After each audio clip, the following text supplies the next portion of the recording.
Okay, good evening. Let me call to order this meeting of the City of Bloomington Planning Commission for October 6th, 2025. Let me just give a quick overview of our agenda this evening.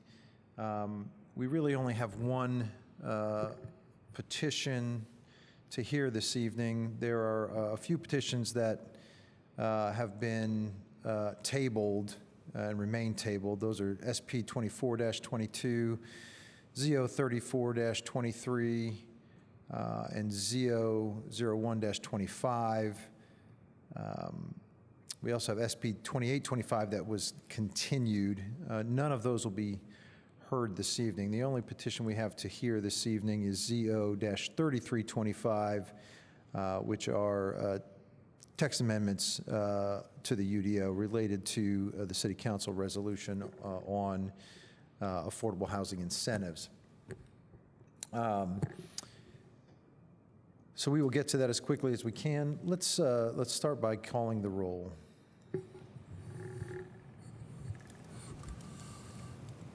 Seaboard. Here. Holmes. Here. Kinsey. Here. Stossberg. Here. Whistler. Here. So we do have a quorum, but just, oh. And Wright Randolph. Here. Thank you.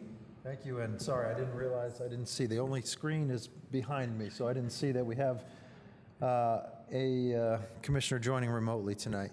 So that still means we have 5 voting members present, which is just barely a quorum. So, we can proceed with the agenda tonight, but I think given that about half of our colleagues are not here, we're probably going to want to provide an opportunity for their input on this as well.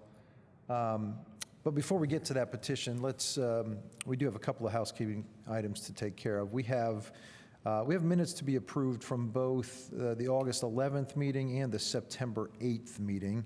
Are there any questions about those minutes or any corrections to those minutes? Commissioner Stossberg.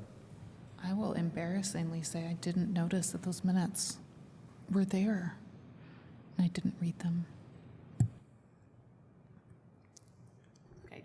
Despite your admission, I would motion to approve these pretty straightforward minutes from August 11th and September 8th, but if we want to do them separately, I'll just do August 11th first, because we have seen that one twice now, August 11th. So why don't we do that one at least? So there's a motion to approve the August 11th minutes. Is there a second? Second. All right, let's call the roll on the approval of the August 11th meeting. Holmes. Minutes. Yes. Kinsey. Yes. Stossberg. Yes, because I just look at the thing that changed, which is what I requested to be changed, so thank you. Whistler. Yes. Seaboard. Yes. Okay, the August 11th minutes are approved.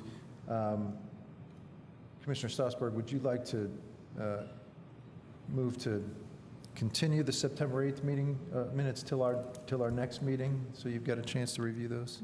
Well, or I could skim them real quick and you all could go slow. I'm sorry? I said, or I could skim them real quick and you all could go slow. Oh, okay. I'll give you a minute.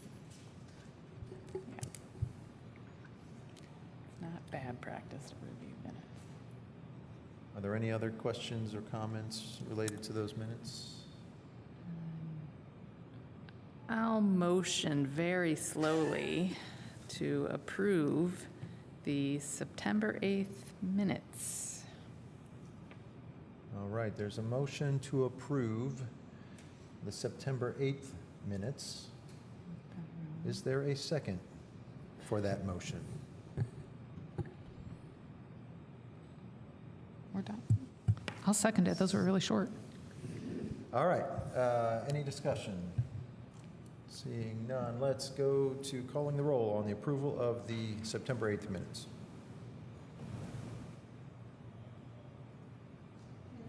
Yes. Yes.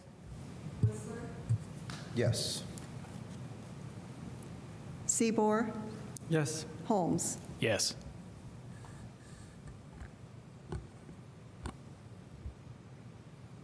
Okay. I believe the minutes are approved. Do we have any reports, resolutions, or communications from commissioners first? All right, seeing none. Do we have any from staff? Looks like we do. Yes, I'll be real quick for you. I just wanted to give everybody, Ryan Roebling, Planning Services Manager. I wanted to give everyone an update. We've been in the works for a long time, the College and Walnut Corridor study. It's kind of been dormant or in the background for a while, but we've still been working on it. And we're going to have some public meetings that I wanted to alert everyone to. There will be a more formal announcement, but this meeting happened first. Expect that sometime next week. But Tuesday, October 28th will be a public meeting, and then Thursday, October 30th, we'll have two. They'll be essentially the same meeting twice.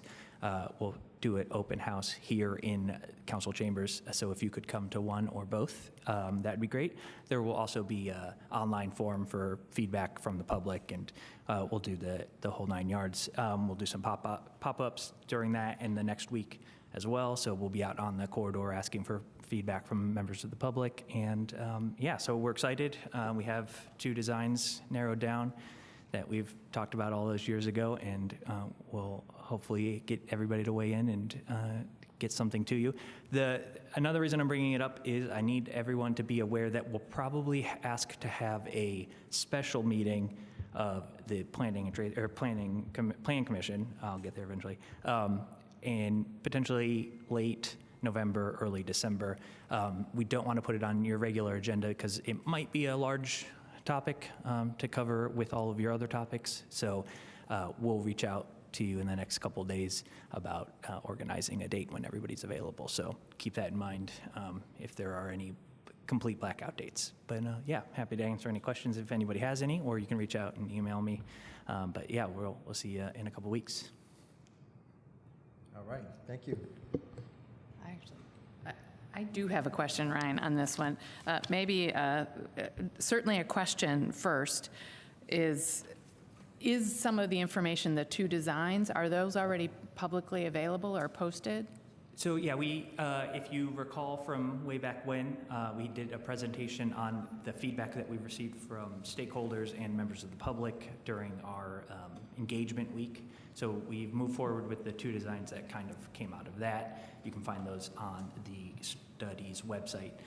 This will be a line drawing, so it'll be a map or a ortho imagery of the corridor, and then what we're proposing, similar to what you see on other corridor designs. Okay, good. And this is, a little bit of a comment, but I do think that because whenever these kind of large public, where the public is pretty interested at the get-go and then there's some gap, this is where we always hear people will complain or say, oh, I didn't know that was still going, or I had no idea that project was still viable. So I just would urge that, there be some indication on there that these aren't just sitting here as dead or decaying projects, but they actually are being reconsidered and are actively being considered, so that we don't run into that same complaint. So, yes, thank you. That's great feedback. Unfortunately, that kind of happened here, but we'll be better about it in the future, and we'll make sure to include information like that. It's not meant to be a criticism. No, it's just the reality. Yes, no, did not take it as such, but yes, acknowledging that did kind of happen here, and we are hopeful that it won't happen again, but we'll also include that information that we've been working on it the whole time and things like that. Any other questions? Commissioner Strasburg. If you said it, I missed it. What time were those meetings on you're right. Tuesday and Thursday? They both will start at 5:30 right here in council chambers. Great, thank you. Any other questions? Any other reports, resolutions, or communications from staff? Thank you, Assistant Director Jackie Scanlon. We are hearing Officer backup appointment, Karina Pasos, took a position with the city of Chicago a number of weeks ago, so we need to replace her. And so we are asking you to appoint Kendall Kanoki. He is an engineer in the engineering department. The rules of procedure allow you to appoint someone from Plan Commission or engineering. He was previously worked at a private civil firm, and so has quite a bit of experience with the UDO as well. So though Ryan, who is our regular hearing officer, rarely misses, we think Kendall would be a good replacement. So we have to vote to change that. All right, is there a motion to appoint a new backup hearing officer? I'll motion to appoint Kendall Kanoki as the backup hearing officer. Is there a second? Second. Is there any discussion? All right, seeing none, let's call the roll on the motion to appoint Kendall Kanoki as the backup hearing officer. Strasburg, Yes. Whistler, Yes. Seaboard, Yes. Holmes, Yes. Kinsey, Yes. All right, motion carries. The only other item I wanted to mention was we have 3 items tabled on the agenda.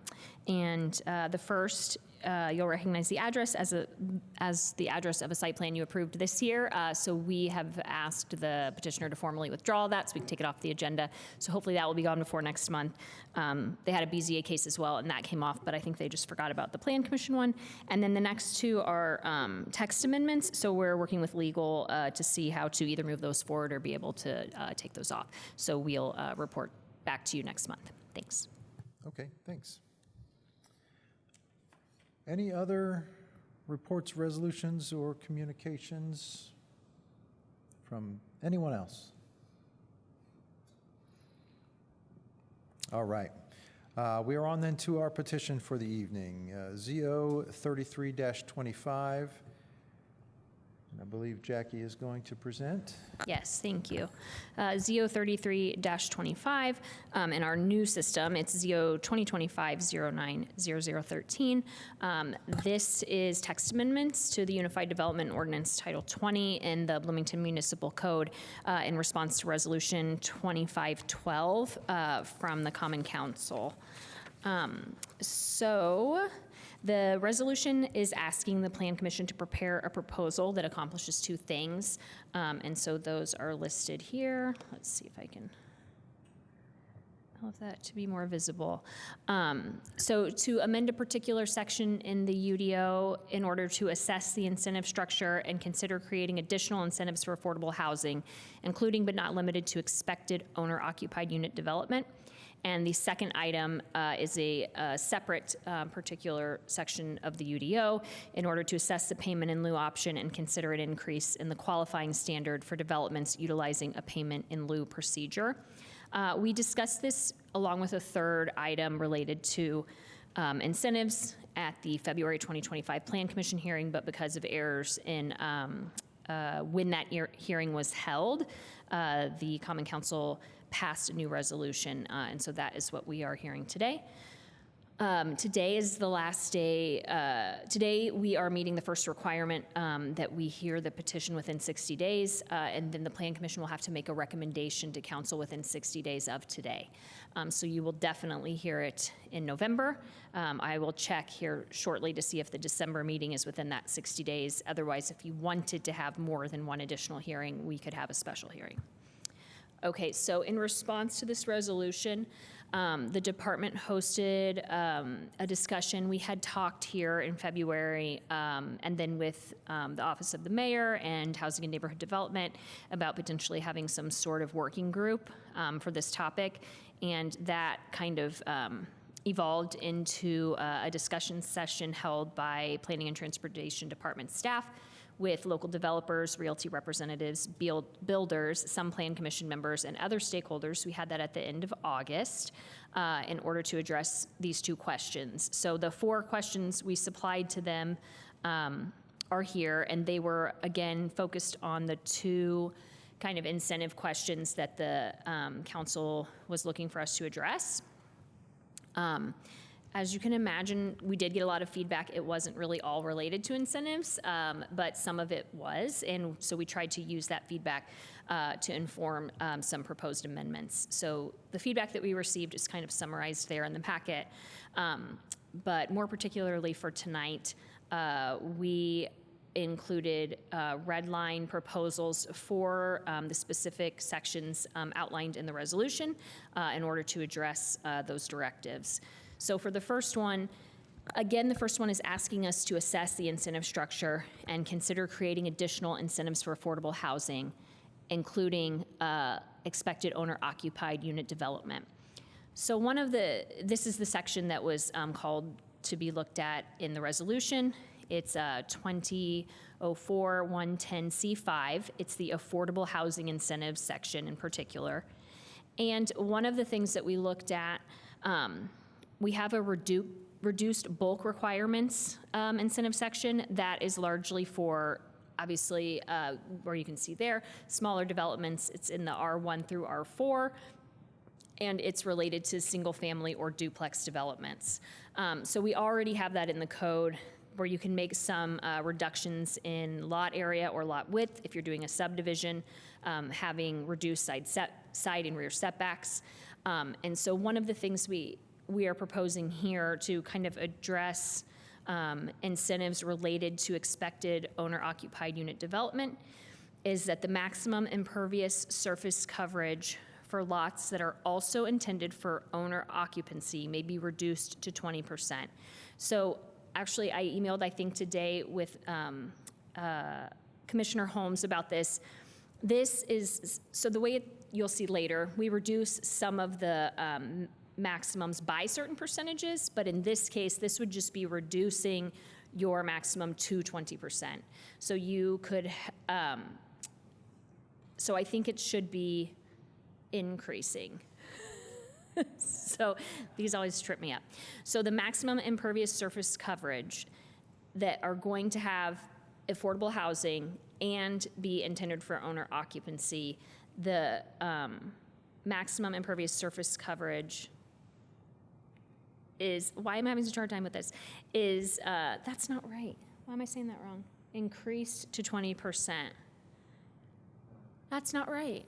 Reduced to 20%. The idea was, okay, so I'll tell you what the idea was, and then you can tell me why I'm having a hard time. That you would only have to have 20% open space.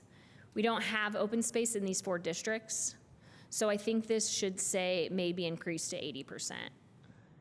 So you could cover 80% of your lot. None of our districts between the R1 through the R4 allow anything that high.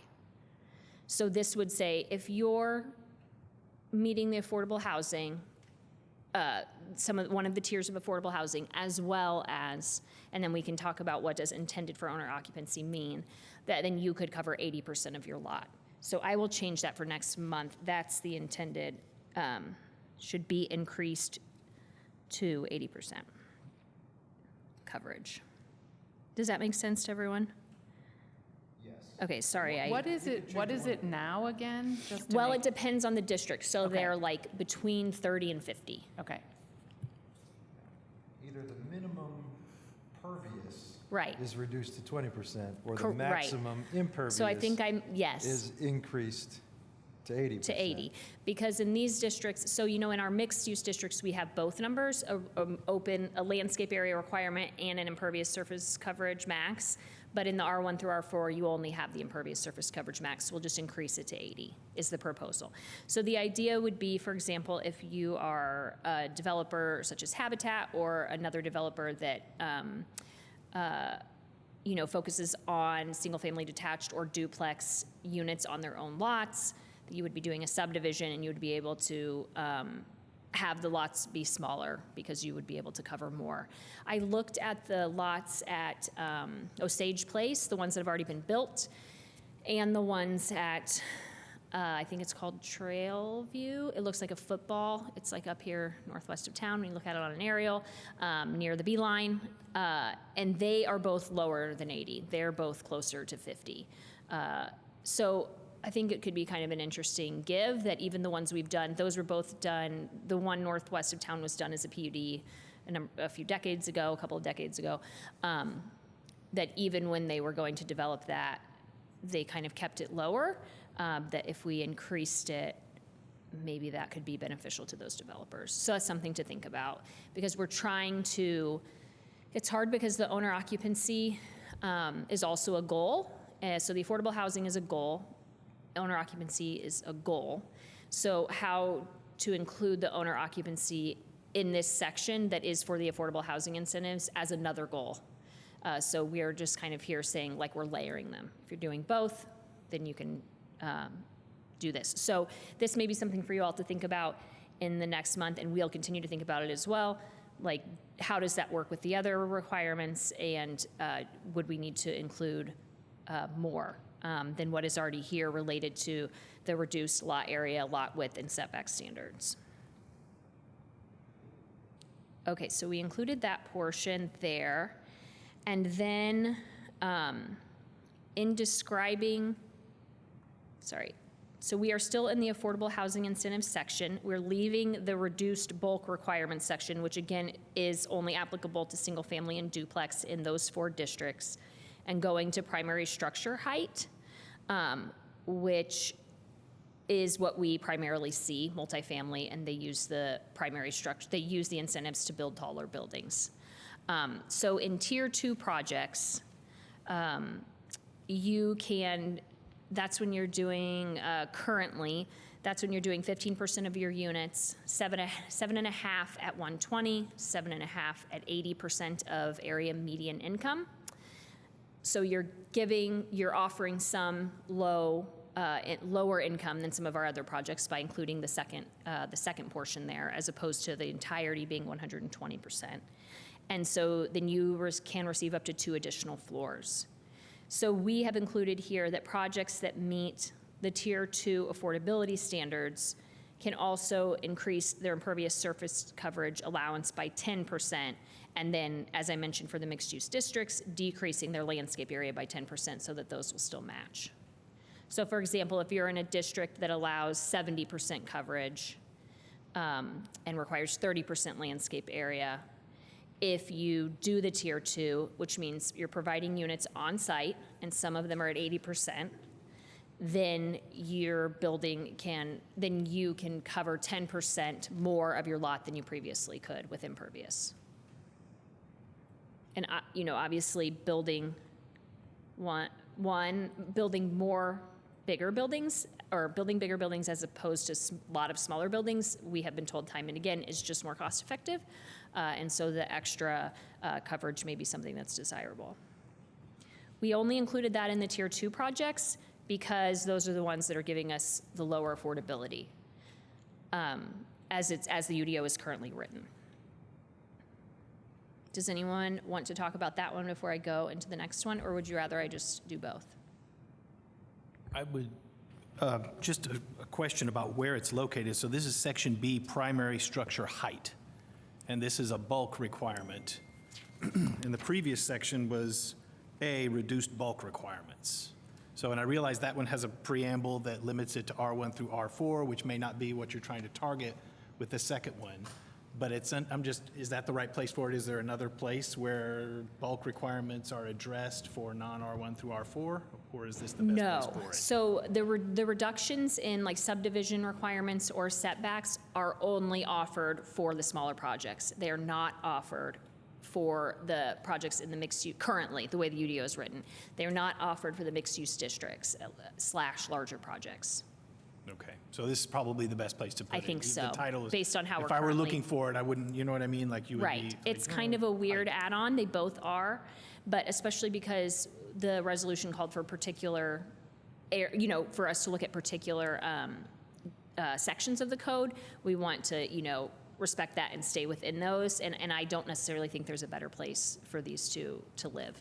Okay, and then if I may, another question for this one and the previous one, like, what do these numbers allow? Like 20% increase in R1 through R4, and as you're allowing smaller lot sizes, which makes sense for affordable housing, has there been, like Like, what does this enable them to do? Where did you guys come up with 20% for the residential and 10% for this? Is it meant to just move the line, or were there actual calculations? It's like, look, they want to build a house that's 1,700 square feet. They can't do it if they subdivide because of the impermeability requirement. This gets them across the line and lets them do that. Like, where do these Yeah, numbers that's a come great from? Is question. there math? Did somebody do the math and say, this is what would actually be allowed? This is, Right, so I think what we've seen, like I mentioned in the PUD, I'm sorry, I think maybe Trailview, the PUD that's northwest of here on the Beeline, because it's a PUD, I mean, they did a PUD so that the lots could be smaller, but it seems like they carried over the same impervious surface coverage. So then the houses are smaller than they could otherwise be. And maybe that's fine, maybe that's what size they build anyway. But if we allow for more coverage, then even in the affordable housing projects, the houses don't necessarily shrink because the lots are shrinking. They could still be, they could be slightly larger. So I think that was part of it. Thought that was interesting when I looked at both of those habitat projects, that they were actually basically holding our impervious lines. And maybe they would continue to do that. But we have had other potential subdivisions in town where they're like just slightly under, and maybe they could have gotten there on the lot size with these, but then not being interested in the size of house that they could build, that they would wanted to have built something bigger when they're just barely under that line. so there has been some feedback from builders or the Yes. public that says we need relief on this. Yeah, I think it's You've relieved mostly- it in one way, but there's still a constraint over here. That's Sure, yeah, it's mostly just us tracking that through time, but I can think of one specific example, and then looking at the ones that have been successfully done and thinking, like, how could these have been better, maybe? And that do we really need to be holding them, especially in a subdivision situation where you're probably setting aside common area and stuff, like, is it okay for these to function more as like, not zero lot line development, but closer to that than what we have allowed previously? Okay, and these on the primary structure height, these would apply to rentals, so like apartment buildings that are not single-family homes, is that correct? Yes, that is primarily who uses these. Okay, and those, they only need to have like what, 15% of their Yeah, so it's units 15% designated? affordable, and then half of that 15% is at 80% Has to be AMI at or the- lower. Okay, so that's And- the more strict standard, the Yes, tier 2. so you can do tier 1, which is 15% at, say, 120, thank you, 120% of AMI. But then, that's fine, but if we're trying to induce lower affordable housing, then we want to give the extra incentive to the tier 2 projects. Yep, okay. And then I will say now that you will see a second resolution. Those numbers that I'm talking about, like the 120 and the 80%, council has asked us to look at those. Those were part of what you saw in February as well, but council split them off. So you'll see that coming up likely next month with some proposals. So again, we did make proposals to you in February about that, working with the Housing and Neighborhood Development Department to lower those percentages. So just to have that in your mind. Again, we will talk about this again next month, so then you'll see them together. But that, as Ms. Killian Hansen, Director Killian Hansen has said here before, that 120 is really high if we're trying to use this for actual affordable housing. So we will likely, in response to that resolution, propose to lower those percentages as well. So the 120 and the 90, you're going to Yes. reduce? Okay. Okay, so on to the second item. This is for UDO Section 2004-110C7 to assess the payment in lieu option and consider an increase in the qualifying standard for developments utilizing a payment in lieu procedure. So when the UDO was first adopted, when this UDO was first adopted in 2020, the previous administration wanted to focus on on-site units, and so it was more difficult to do the payment in lieu. You had to basically, in some ways, prove that you couldn't do the on-site units before you could do the payment in lieu. Council, that feeling, I think, in the administration changed a little bit over time, and in 2022, council amended the UDO to what it is today, where you can just choose to do the payment in lieu. So that's where we are now. So the resolution is asking you to consider an increase in the qualifying standard. So what we have included in response to that is that in this section, they asked us to look at, Section 7, payment in lieu, that a payment in lieu of providing housing that meets the Tier 1 or Tier 2 affordability criteria, we have added that that can only be done in projects that contain more than 50 units. So that would increase the qualifying standard. Projects with less units wouldn't be allowed to do it. We have heard from Housing and Neighborhood Development staff that the more successful on-site unit projects anyway are smaller. The large developments have a much harder time doing it. So that's kind of why we thought maybe putting a number threshold in there for availability to even be able to do the payment in lieu addresses the resolution with some information that we have, from real life, that it actually is easier for the smaller projects to do it and be tracked. The resolution does not specifically address the administrative manual, but because the calculation lives in the administrative manual, we'd be making a change there as well.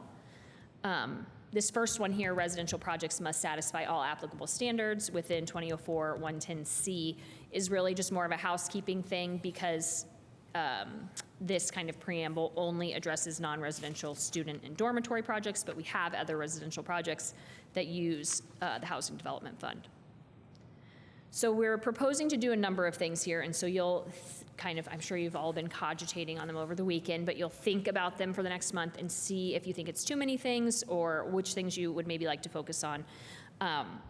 So what we do now is, as we've said, 15% of total projects, when you're doing the payment in lieu, it's the same percentage, it's 15%. And then you round that to the nearest unit number. This says bedroom, but I believe hand uses units because in the UDO it says units. And so then you pay $20,000 per whatever that number is. So your total number of units times 15%, and then times 20,000, and that's how we get the contribution number. So we're proposing that if you're choosing to do the payment in lieu instead of on-site, you will do the number that's equal to 30% of your total project units as opposed to 15. And that your base contribution rate is now, it would be $50,000. So this was actually increased. I'm sorry, I said that I did not clarify this earlier. It was increased to $30,000 this year by the Housing and Neighborhood Development Department. So currently it's $30,000. So we would be increasing to 50. And so if you have units that are from studios, 1s, 2s, and 3 bedrooms, you would be paying, at the rate that you have those, you would be paying $50,000 per unit. And then for the units of 4 or 5 bedrooms, you would pay an additional $5,000 per bedroom. So this, I think the idea, first of all, we're trying to respond to the resolution, which does seem to kind of want to focus more on units on site. How do we provide actual affordable housing as opposed to just money into the Housing Development Fund? So that is what we tried to do here with these changes. And so then we wrote in the conclusion some things for you all to consider. So our proposed response, which you can see here, to Resolution 2025-12, obviously raises the costs for the payment in lieu option, which in reality could make on or offsite units more desirable for a developer potentially. Or that could just be fine and they could pay more now. We did receive feedback from some in the development community that the $30,000 is low, and that is why people just keep paying it. So thinking that that should probably be increased, whether we try to really incentivize payment in lieu or really incentivize on-site. If we're leaving in payment in lieu, we should increase the amount that we're charging. Okay, so then is that the best case scenario? The resolution seems to be desiring on and off-site units as opposed to payment in lieu. Does the Plan Commission think that is the best case scenario?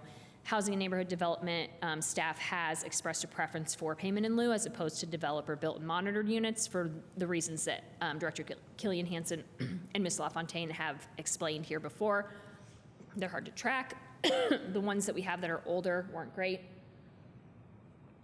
They weren't done, the zoning commitments weren't great, and so some of them actually have vacant units That is obviously not what we're trying to get.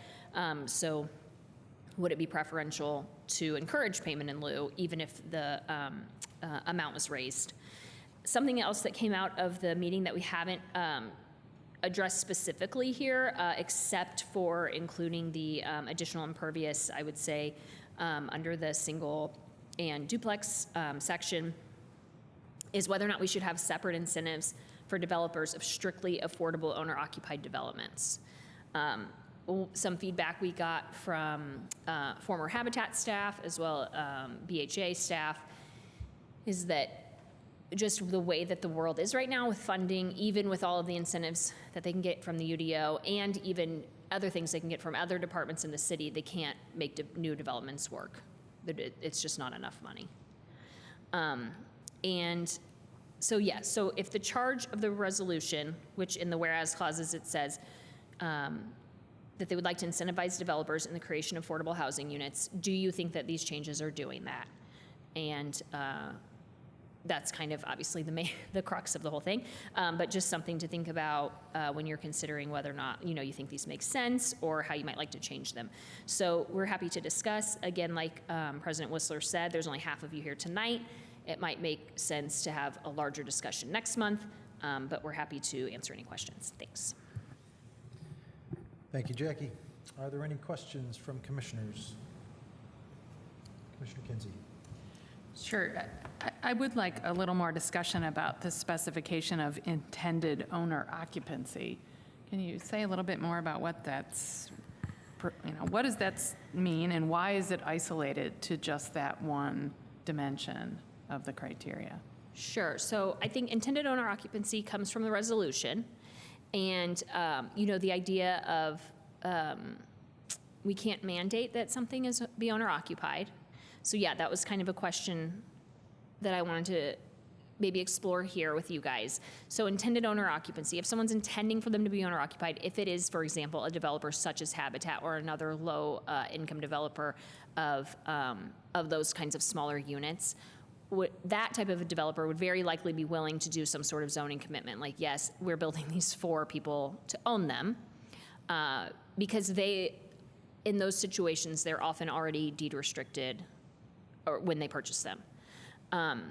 So I thought it's possible that maybe we could put in some sort of reference to a zoning commitment because this is because this is an opt-in program. It's not required. Legal doesn't love that, I don't think, but I do think that they acknowledge that that's different than, just putting it in the by right projects, which is strictly illegal.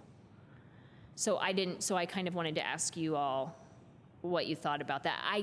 That was the only way I could think of so far. How do we get to these intended owner occupied units? If someone wants to tell us, wants to commit to doing them, that might work.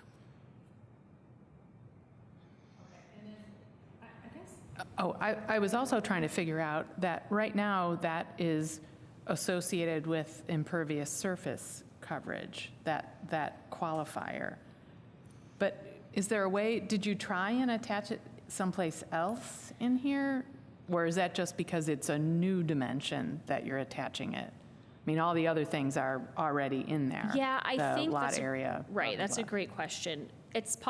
We could, for example, put that at the top of that section and indicate that if you're doing owner occupancy, then you can get all of those. It's not something, again, that is widely used, especially compared to the larger developments. They use the affordable housing much more than smaller developments probably can or do.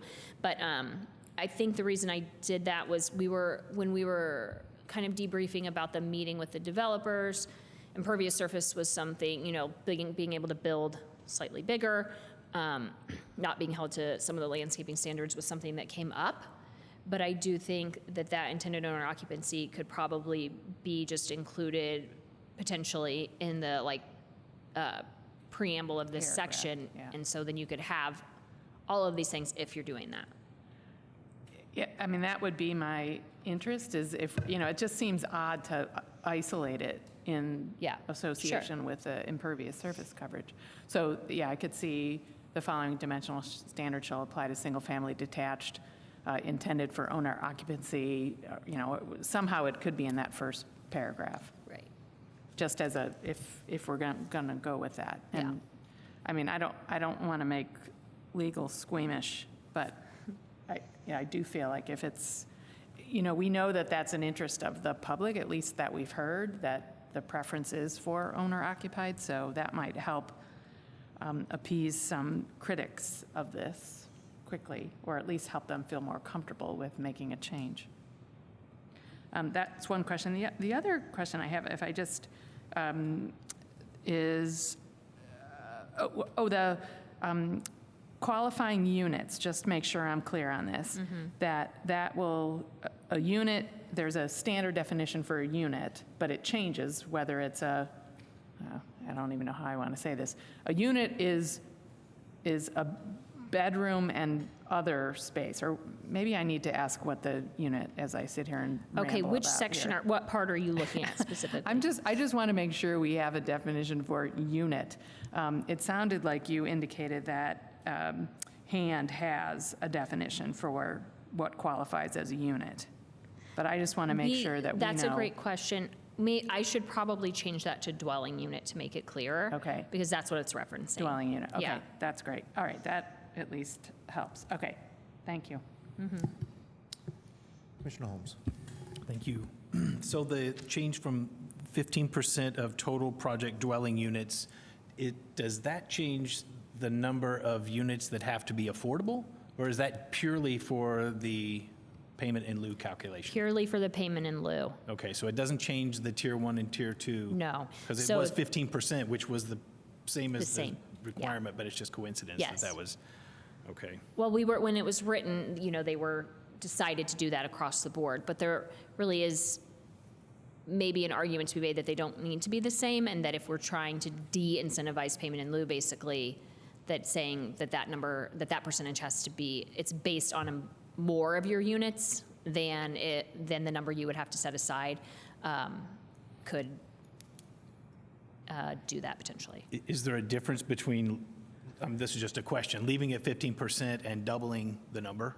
And instead of 50, make it 100 at 15%? Doesn't the math come out exactly the Right. same? I don't know. Yeah, we Maybe could not. look Maybe at there's that. circumstances. We did look at, because there's been this tension between bedrooms and units so for as long as this has been written, because it says units in the UDO, but the work that the team who wrote this did called them bedrooms, and that's been confusing in some of the zoning commitments and things. So I do want us to pick one, probably units, because this, I think that, and Ms. LaFontaine can clarify, but I think that's what hand uses now anyway. But we would call them dwelling units. And what was I going to say? Oh, we looked at a couple of the larger projects here in town recently that have done payment in lieu, and I can bring you guys that information next month, to look if you did them the current way, how much that contribution would be, and then if you did them this way, how much that contribution would be. And it was larger. I think it's confusing because of the bedrooms. Some people were concerned that it wouldn't actually, be impactful, but in all the ones we looked at, it was. And I can bring those examples as well. Okay, thank you. So what Jillian was asking about the intended, who decide, like if you have Habitat in front of you and they say, we intend to sell these, but this is what we do, they're going to be owner occupied, is it the Board of Zoning Appeals? Who is it that hears that and is going to be judging and deciding, okay, I believe you or I don't? Well, it's probably you all.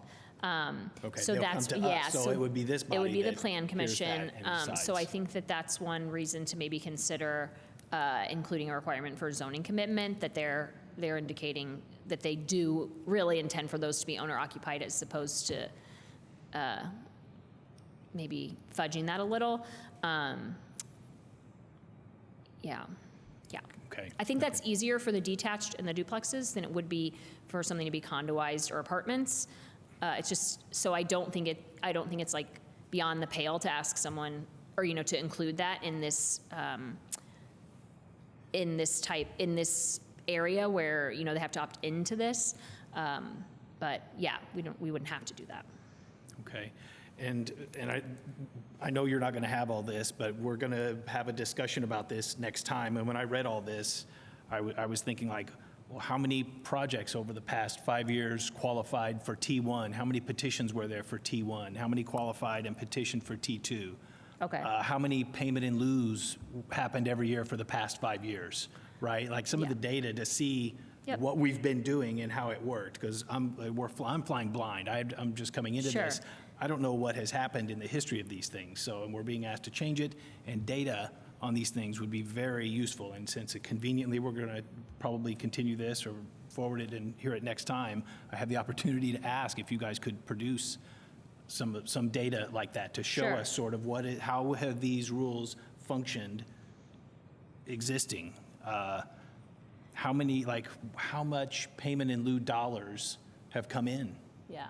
in the past? So this is how many we've done. I'm 98% sure this is all of them. I hate showing this because then I just feel like I'm going to forget one, but this is them.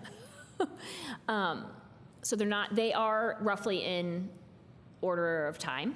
So Evolve was 17th and Dunn when Mayor Hamilton was new, and it was a plan unit development. It was done before we had the regulations written, and that was the first private development that went into the Housing Development Fund. So then you can see we've had some smaller ones, a project with 35, a project with 34, a project with 33. And I would say starting with the Strausser construction on line 7 is probably the first one where it's been under these rules. So I can get you more information about Tier 1 and Tier 2. When I was looking at this today, I actually think we've only done, well, I'm not gonna say, I can get you more information about that. Once the payment in lieu became easier, people choose payment in lieu. It's just easier, they don't have to worry about, especially under the old administration, the focus was on in perpetuity, and people had a really hard time with that. So I believe these are all the ones that have gone into the Housing Development Fund, but I'll verify before next month with the controller and add any that need to be added, and I'll send you guys that information. Okay. So again, we had, when Director Killian Hansen was here, one of the last times she was here, she talked about like how that money is used. And That was my next question. So Hand manages the money, and do we have any kind of record for what they've Yes. done with it? Because we are going to be asked to decide, are we going to try to incentivize builders to do this and manage it directly? Or are we Right. going to try and incentivize, instead, letting builders just build and pay, and let Hand have the money to do it? right. So, and So I haven't looked this year, but last year, with Director Killian Hansen and Controller McClellan, we looked through the Housing Development Fund, and at that time, the money had been spent, some money had been given to SIHO, some money had been given to the Monroe County Housing Trust. There is a small amount of money that's used for like software tracking. The RAD project, which I can never remember what that stands for, received some money. Hand uses money for down payment and closing cost assistance, money to Bloomington Cooperative Living, and then some to Habitat, some to Union and Crescent. So a lot of the money is given, the money has been given basically to projects that are providing affordable housing or directly to people who are trying to purchase homes. I assume affordable homes, but Ms. LaFontaine could probably clarify that. And then some of them are loans. And so, So various ways to support affordable housing that the money might be used. It's not just like one program where correct. they're doing one thing with Yes. the money. There's lots of Yeah. different things. And they're doing that with is determined by hand. And they, every year at budget time, they request a specific amount based on what they think they can allocate for the year, based on what programs, because I know they had a few new programs this year, I believe, and then they're allocated that money. And then, of course, I think they could always go back and ask for more, but that's how that money kind of comes out of the fund and is used. Okay. And when a builder does the payment in lieu, they The units don't have to be affordable, so there's no deed restriction or contract with hand that requires that. They get out of that, but they enjoy the benefit of the reduced requirements for the building, right? They can have the bigger setback or more impermeable or Correct, higher or right, so whatever. that it's, yeah, larger, bigger height, usually, more units. And so it's usually, it's a condition of approval here at Plan Commission, and then usually we're specific here about when they have to make that payment. So for example, before occupancy or before a site development permit is issued, depending on the size of the project, we have phased some before, but that happens here, that decision about when that money is distributed to the city. Okay. How did you guys come at 50,000? So doubling it to 30 units and then changing it to $50,000. Where did that number come from? Well, I think we have been under the impression for a number of years, when we originally wrote it, it says in the administrative manual, the team that wrote it indicated that it would be being revisited every year. And that hasn't been able to happen just with it just hasn't happened. So we've only increased it once to 30,000. And so because of the number of years it's been, I was thinking, if we were increasing it 10,000 a year, we'd actually be slightly more than 50, but 50 seems like a reasonable number based on if there was an expectation when this started that it would be being increased every year. And then I think that was kind of supported for me by the feedback we got that the number was just too low. Okay, no studies, no data gathered, no looking at other cities, because surely other cities have this type of thing. Have we compared with like cities and what their numbers are for payment in lieu and what the results are? Yeah, There's we gotta be can, data out there to we can look support, at like, that. an Yeah, I informed don't know choice. that a lot, yes, I don't know that a lot of our peer cities do an affordable, a payment in lieu like this, but we will look into that for next month. Okay. Okay, I have, I can maybe correspond, because there's, I have a whole list of data, of the types of information I would want to know in order Yep. to do this stuff, and I'll You stop can- asking you can questions. email that And to I'll me. just correspond. That'd be with you helpful, about it. thanks. Thank you. Thank you. Other questions from commissioners? Commissioner Stossberg. Yeah, so in the affordable housing incentives part, it says that the following dimensional standards apply for the R1 through R4 that meet either of the two criteria in subsection 2 above. And so I went back to the original, to the whole UDO, and so I think that that's, subsection 2 is about the eligibility for Tier 1 or Tier 2, is that Yes, right? hold on. I believe so, yes. And so I guess part of my question lies in qualifying for affordable housing benefits, especially, I guess, with regard to that section, but that might be very small projects. And so it's that idea of going, well, what if, 15% of projects, what if it's only 2 or 3 dwelling units? What if it's 2 or 3 single-family homes? What if it's, somebody bought a large lot and thought, okay, I'm going to put a few on here, and so then, those percentages don't work out well in terms of qualifying simply because, I guess I'm wondering how much thought has been given to especially small projects and how to support or incentivize those smaller developers. Sure.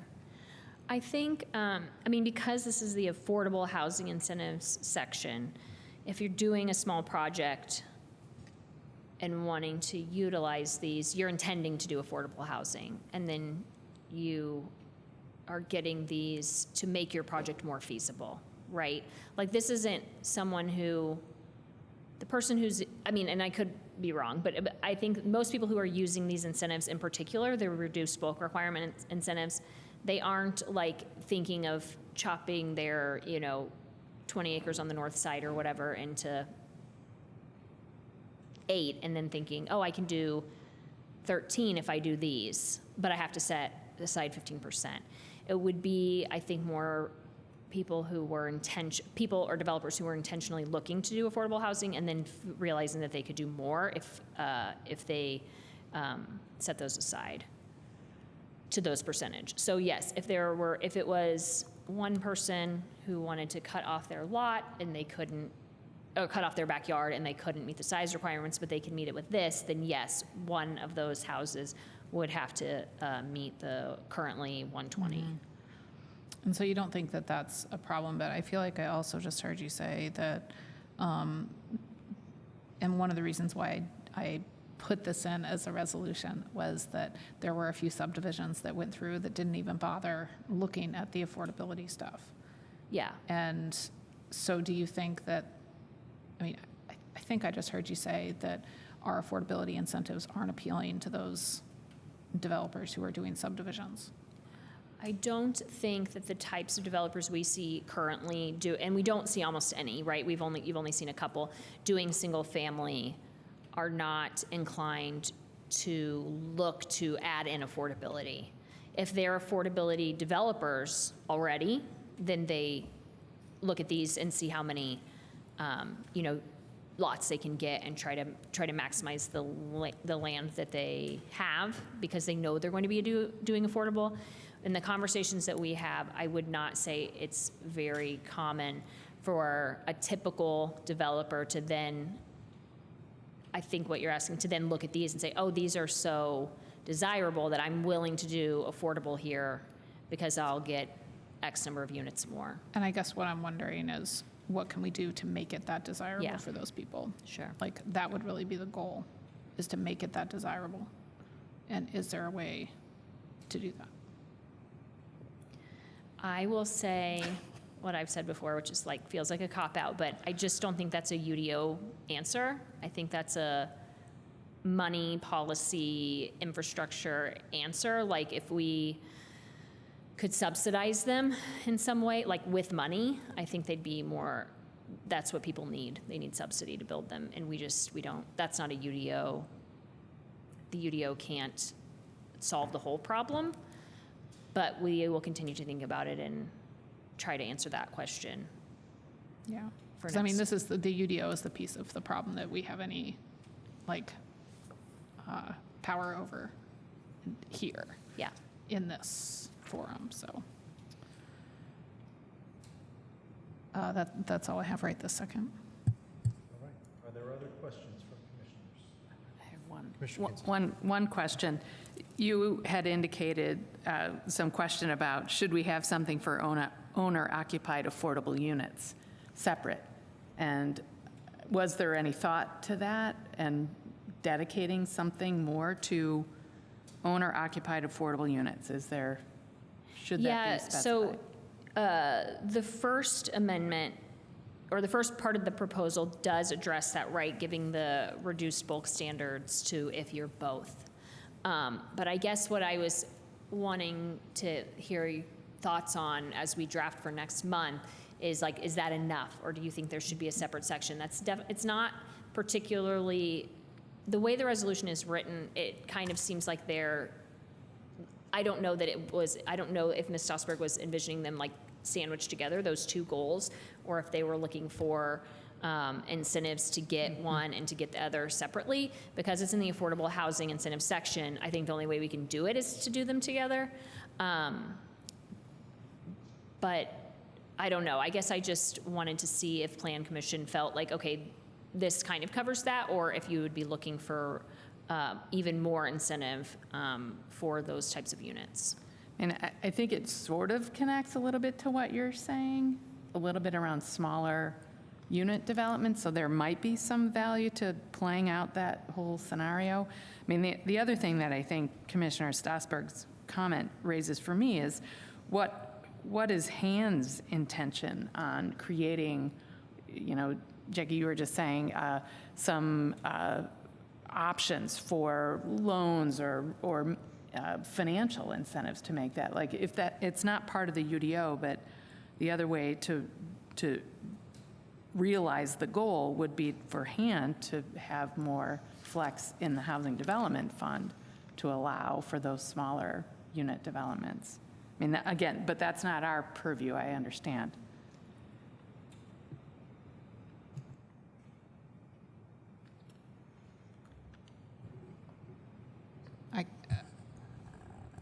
Go ahead, Commissioner Stossberg. I can add address at least my motivation on including that in. And the motivation on including that in is that I hear, generally speaking, people interested in buying a house and can't find an affordable ownership opportunity.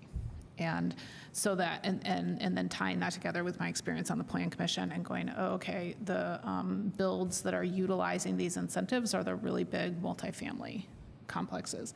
And so how can we get more projects with an intention or an option even for owner occupancy? Because in the big multifamily complexes, like there's, I mean, you in theory could have a large multifamily condo complex, but we don't see those either, right? And so at least with the intention or the possibility of ownership, and how can that be supported and kind of, incentivizing developers to create that kind of project or that kind of something.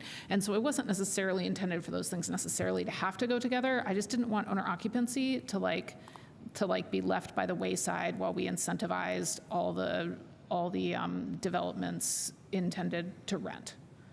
And so I just wanted that to be considered as a thing, like how can we do that?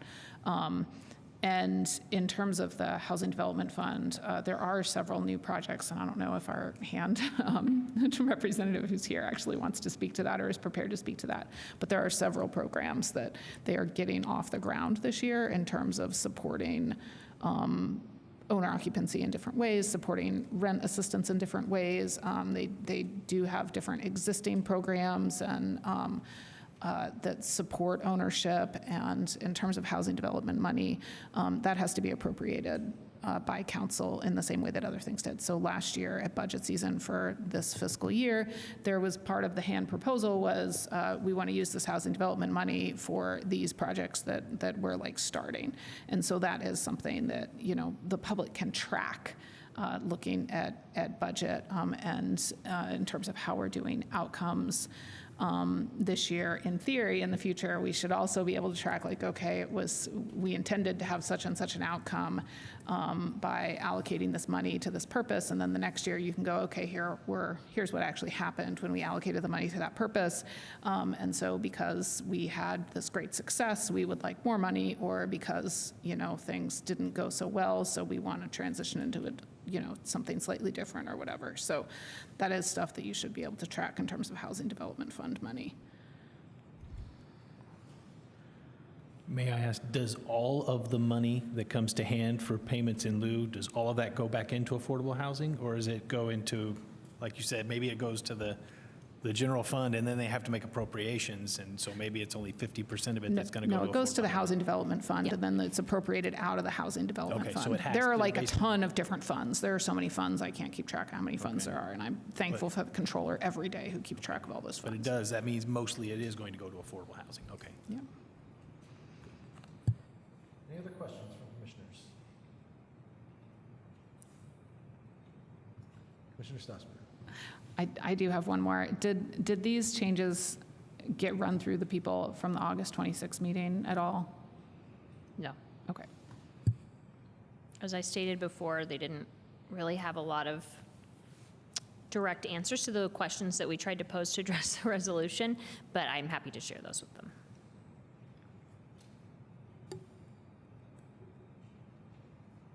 All right.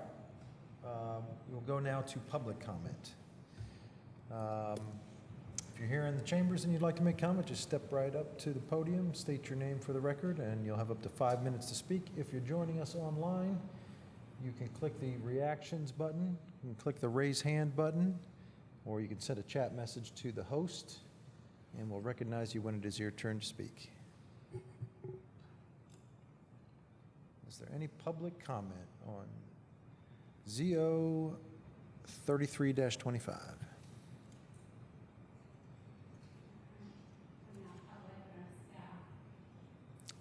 If you'd like to make comment, you can step right up.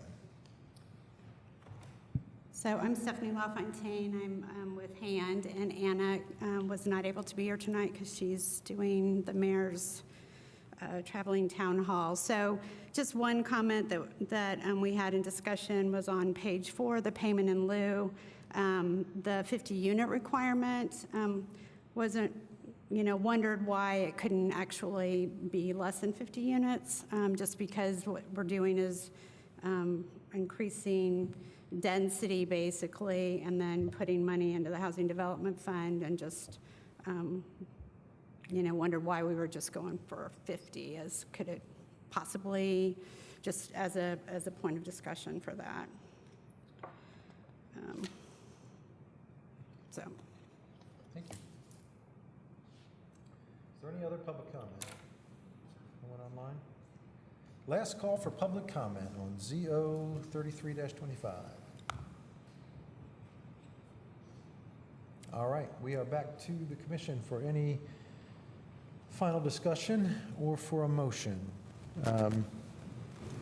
As I mentioned, I think it's probably appropriate that we continue this to a second hearing so that our colleagues have a chance to weigh in, but welcome any discussion. Commissioner Stossberg. Just in terms of data for next time, I would also appreciate, speaking of that new payment in lieu calculations, just seeing some of those calculations with those past projects, because if before they were paying per bedroom and now they're paying per unit for up to 3 bedrooms, I guess I'm curious how those numbers would work out, because, I mean, we're increasing our base price, but if before they were paying $30,000 this year for each of 3 bedrooms, and then next time they would be paying $50,000 total for the 3 bedrooms. Like, Yeah, I'll clarify. Again, I think hand is using units, not beds, but I'll double check and I'll apply those, Okay. submit those for next month. yeah, I mean, and that's not something that like we can really vote on to change at the planning commission level anyway, because that's an administrative manual thing that like hand has total control of. But I'm just curious about seeing some of those numbers. Okay.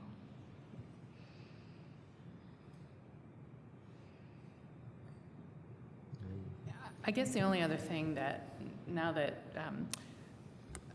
Stephanie LaFontaine raised the question about the number of units, I wonder if there is some logic to going less than 50 units. Well, I think it depends on what your goal is, right? So the resolution requests that we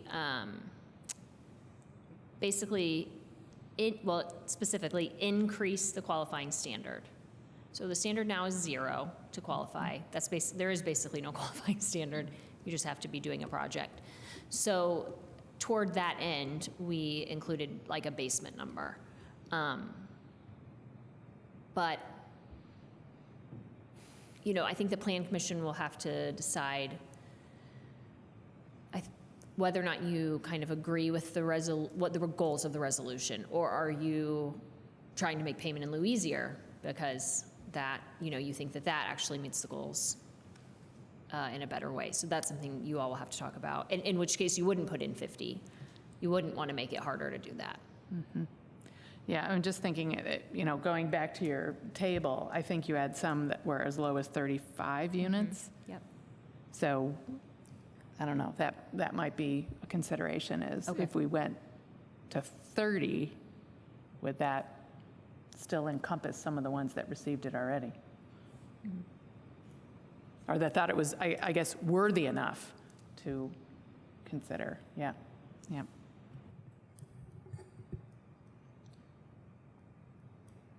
Any other final discussion or a motion? Staff recommendation was that we forward the petition to the November 10th, 2025 Plan Commission hearing. Yeah, I'll motion to forward the petition to the November 10th, 2025 Plan Commission hearing. Is there a second? I had my hand up. I guess I just wasn't recognized. I'm sorry. Sorry, Tron, I couldn't see Jump in out that. of order. Sorry, Tron, we didn't see that. Go ahead. Yeah, and it's just a brief comment. I'm planning my vacation time, so I might not be here next month. I think this is a good incremental step with the cost of inflation and other things, construction, building material, and all of that. I'm glad to see this be brought forward. I think there's a lot of areas where when people try to stay kind of on top of certain things and we don't take action over multiple years, that cost increase looks quite dramatic. So seeing this today makes me feel like we're trying just to get back to a good base, and staying on top of this will be very important. I like what was discussed earlier, that they're going to try to bring back other amendments to help the intention of these incentives and this affordability challenge that we're all discussing today. So I just wanted to say that it's going to take a long time, in my opinion, to get this right. And I feel like they're proposing a change or amendment that takes us in a step in the right direction, but it could be incremental. And that's just my comment. I deal with rate fees in other areas and things like that. And when you wait for a long period of time, it's a lot to kind of deal with. And again, I just was really happy to see this today. And, you know, I wasn't going to miss the opportunity just to make that comment. Thank you. Thank you. Okay, so I think we are then back to the floor here. Would you like to restate your motion? Yes, I motion to forward the petition to the November 10th, 2025 Plan Commission hearing. Is there a second? I'll second. All right, any final discussion before we call the roll? All right, will you please call the roll on the motion to forward? Whistler, Yes. Seaboard, Yes. Holmes, Yes. Kinsey, Yes. Strasburg. Yes. All right, motion carries. We will see you all again in November. Any final announcements or questions before we adjourn? I did notice dates. By my count, I think we might be, the December meeting might be 63 days. Yeah, it might, yes. So I hadn't counted it out yet, but we could do a special session if we need to do that. Okay. So, I'll make that clear when we start the November meeting, that Great. if we don't take final action, that we'll have to have Okay. a special great, session. thank you. Yeah. Go ahead, Commissioner Strasburg. I just want to say, especially because probably next time, we're also going to have the AMI changes for Commissioner Holmes's benefit that Hand presented to the Plan Commission earlier this year, kind of their perspective and a bunch of affordable housing sorts of information from their end, and that might be a useful meeting for you to go back and watch, because we're dealing with this again now, and I don't know if you guys know that meeting date off the top of your head when they were I here. can send it, yeah, I can find Yeah. it easily, yeah. But because you can watch those on CATS, you can watch everything, and so that just might be really useful. And I know that you tend to have a lot of questions and want a lot of information and data, and they presented a lot of stuff at that meeting, and so that might be beneficial. Yeah. Thank you. All right, anything else? All right, we are adjourned. Thank you.